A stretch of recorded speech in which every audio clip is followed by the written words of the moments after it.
Hello everybody, and I'm John Bateson, and this is MVO1 for Rodeo, or Rodeo Rebooted I should say, MVO meaning Minimal Viable Offering 1. This is going to be an augmentation of an old 1960s electromechanical gun game. There are around about 15 different relays on it that I can hook onto with inputs onto the Raspberry Pi GPIO, and I've simulated them down here with a bunch of buttons. The buttons are not great quality, I have to say. Sometimes they'll double press, so you may hear some echoey sound effects as I go through them. It's just because the Raspberry Pi is detecting 2 button presses within very quick succession. Hopefully there's a debounce feature somewhere on this, because that could be an issue that I get with the actual arcade cab as well. So hopefully I can find some sort of debounce feature that will, nullify any kind of chattering I may get on the relays. So today was really just about it's a bit beyond the proof of concept. Technically speaking, I could take this, I could put this onto the arcade machine, and it would play quite happily. The only things it couldn't do would be to tell, oh, thank you very much, I've just been given some Jaffa cakes and a cup of tea. I'll put them on my 2018. Hello? Is there anybody there? I feel strange. Sorry, yeah, sorry about that. So where was I? So the idea is to augment the Rodeo system so that we can have some improved sound effects, make it more funky, bring it up to date, and just get the person playing with a gun more engaged in the game.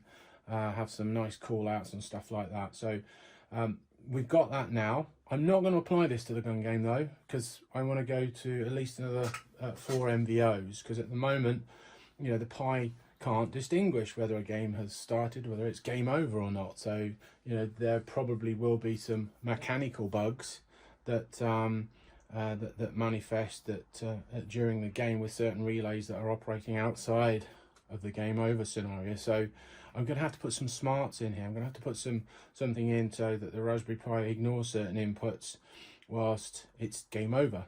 I also later on want to put some smarts in here so that it can calculate how many times you've shot the gun, how many times you've hit targets, and obviously if you've got a high hit ratio, in other words, you've hit quite a considerable amount of the shots that you fired, then maybe you get some good messages as you go, and certainly at the end you'll get a decent message from him. And then obviously if you're not doing very well, then you get the opposite. Rufus, who's the character in this, the cantankerous cowboy. He will obviously give you a bit of stick, reminding you of how crap you are and the need to do much better. So what I'm going to do, sorry about that, 2000 AD is still here for some reason. I will just take you in for a close-up on the actual kit over here. It's a very Heath Robertson affair I've got here. I think that's what I am. It's oh god, here we go. David Bailey, eat your hearts out. Come on. Oh bugger, there we go. So there you go, that's the breadboard, whatever you want to call it, that I'm using, with a bunch of buttons. And if I start the file, we've got what's that one there? That's a bull hit, not bullshit, but bull hit. We've got trigger, so when I press that, you get a lovely shot sound. What else have we got? So when the relay for start starts, okay, you've got a nice intro music just to get you ready in time to play the game. And then when the game actually starts, I've got some background music here. Why is it so dark in here? Why do I sound so strange? Turn that down a bit loud. Okay, and there are actually 3 or 4 different background musics. I'll take you through what I've done with those, but that's one of them. There are 3 or 4 of them. some kind of novelty ones as well, just to get people into the mood. Let me just stop that if I can. Let me quit that and start again. Okay, so like I say, I don't even have any kill lines in the code or buttons to kill it. So sometimes I have to kill the whole Python program. So let's just try that again, see if we get the same sound effect this time. Well, we do. Let's see if we can quit until we get a different one.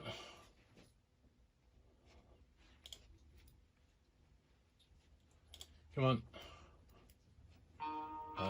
All right, it's not going to play ball. Trust me, there are at least, there we go. So we've got background 1.og, 2.og, and so on and so forth. So there are quite a few different musics. We'll try again later. We'll see if we can get it to play ball. I'll take you through some more button presses on here. So we've got game over again. This is on a random one as well. So when the game over relay fires, you'll hear.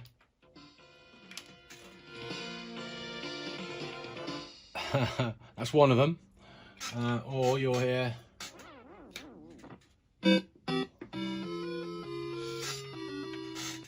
And there's another one in there. Whether it'll play it because it's on random, who knows. I accidentally hit 2 buttons then, never mind. I hit it twice, so it was playing 2 files. And this is obviously the more westernized one, a more slow down. You got your ass kicked, game over, put another coin in or let somebody else have a go. That kind of stuff. There are also some special features on the game, like there's a bull. Let's try and find the bull. That's that one. The bull control. Here we go. So, Quick, shoot the bulls. They're stampeding. and that's Rufus. Rufus, hi Rufus, how you doing? And when you hit the bull, in fact, this is the bull relay. Come on, hurry up. Shoot the bullseye.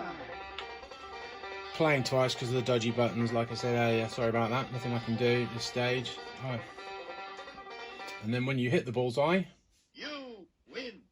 Okay, or you win. Yeah, you will win. If you hit the other ball that we were talking about, you get a lovely ball sound. You know, so there are lots of different sound effects on here. There's also some annoyed, very annoyed characters on here that when you hit them they get a bit peeved. So when you hit them, you will hear this sound.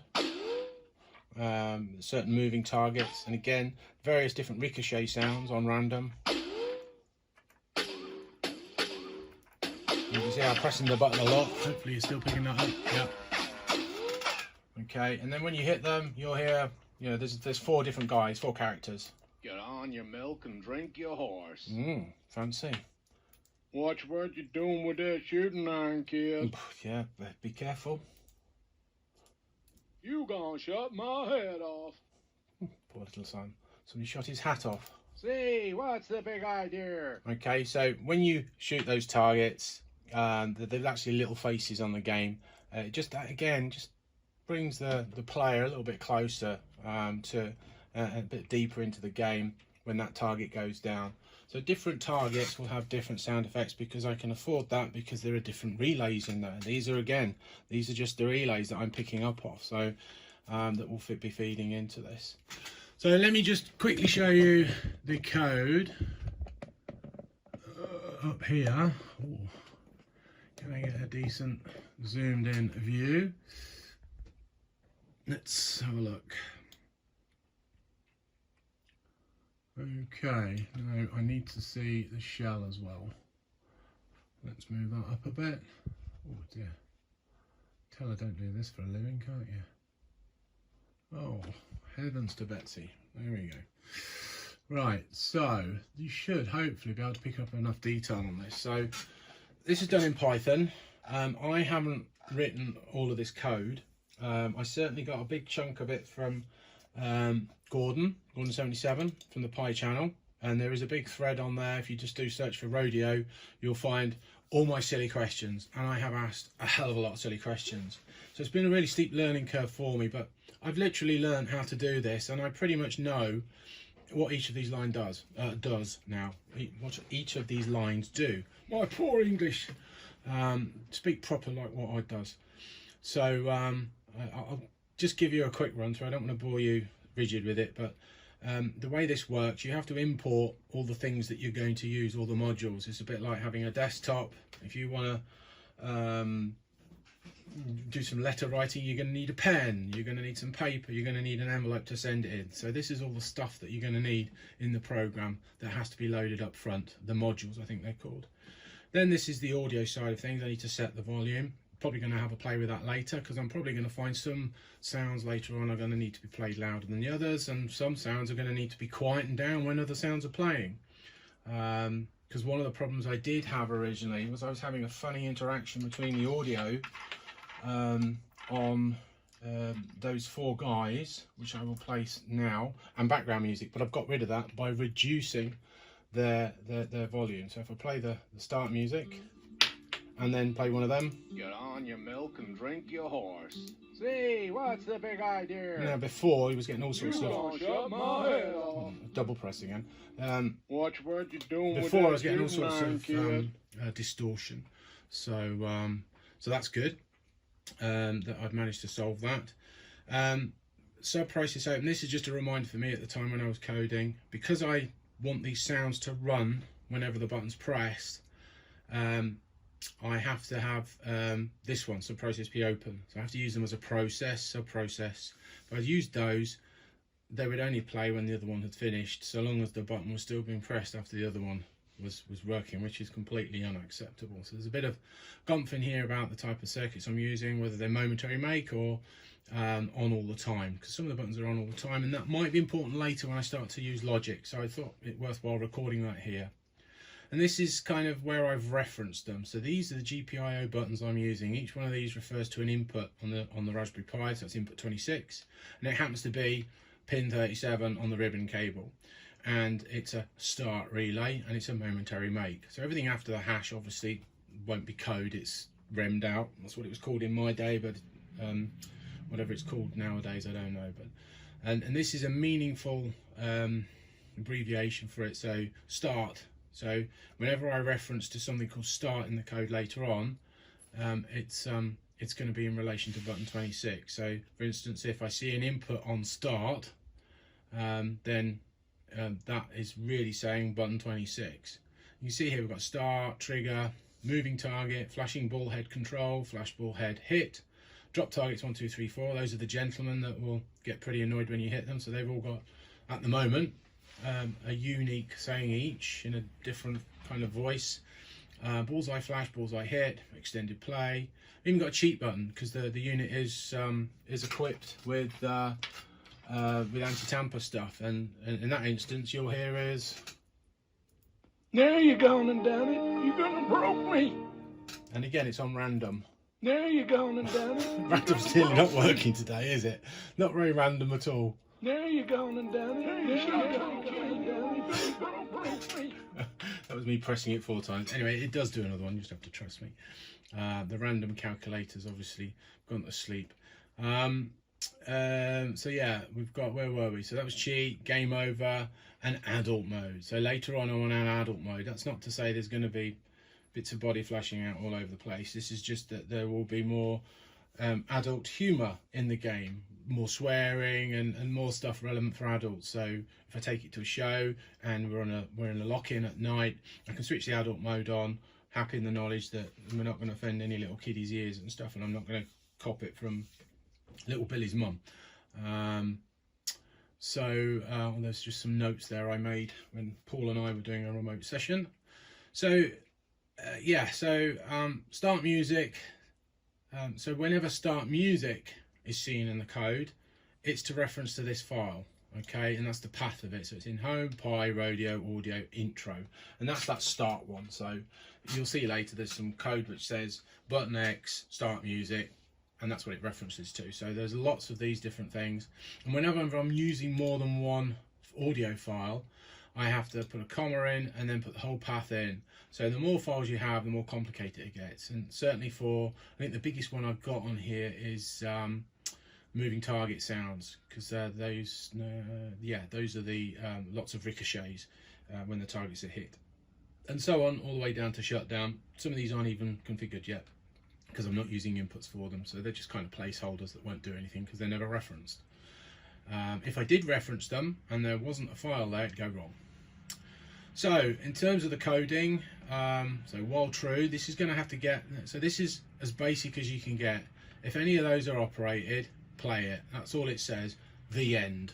Okay, there's a whole bunch of stuff after this that somebody else has given me, that Gordon has given me, that I've got to play around with, and WizCat is going to help me as well to put that in, so I can add some logic to this, so that if a certain sound is playing, we can reduce the volume, we can do the calculations I talked about earlier. So if start is pressed, again, this is just to remind me what that function does.